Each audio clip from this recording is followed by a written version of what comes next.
America వెళ్లాలనుకునే విదేశీయులకు Trump సర్కార్ మరో షాక్ ఇచ్చింది. ప్రపంచవ్యాప్తంగా ఉన్న అమెరికా రాయబార కార్యాలయాలు, కాన్సులేట్లలో వీసా ఇంటర్వ్యూలకు తాత్కాలికంగా నిలిపివేయడం లేదా రీషెడ్యూల్ చేయడం మొదలుపెట్టింది.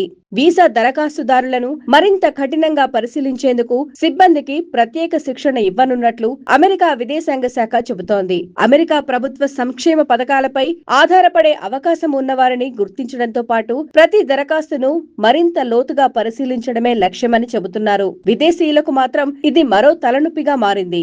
ట్రంప్ రెండోసారి అధికారంలోకి వచ్చినప్పటి నుంచి వలసలపై కఠిన వైఖరి కొనసాగిస్తున్నారు. వీసాలు, గ్రీన్ కార్డుల రద్దు నుంచి దరఖాస్తుల తిరస్కరణ వరకు అనేక చర్యలు తీసుకుంటున్నారు. రాజకీయ అభిప్రాయాలు, పాలస్తీనాకు మద్దతుగా జరిగిన నిరసనలలో పాల్గొనడం వంటి కారణాలతో కూడా కొందరి వీసాలపై చర్యలు తీసుకున్నట్లు సమాచారం. మరోవైపు పర్యాటకం, వ్యాపారం కోసం అమెరికాకు వెళ్లి తర్వాత ఆశ్రయం కోరిన సుమారు 2 లక్షల మంది విదేశీయుల వీసాలను రద్దు చేసే ప్రయత్నాలు కూడా జరుగుతున్నాయి. దీంతో అమెరికా వెళ్లాలనుకునే వారికి ట్రంప్ నిర్ణయాలు వరుస షాక్లుగా మారుతున్నాయి.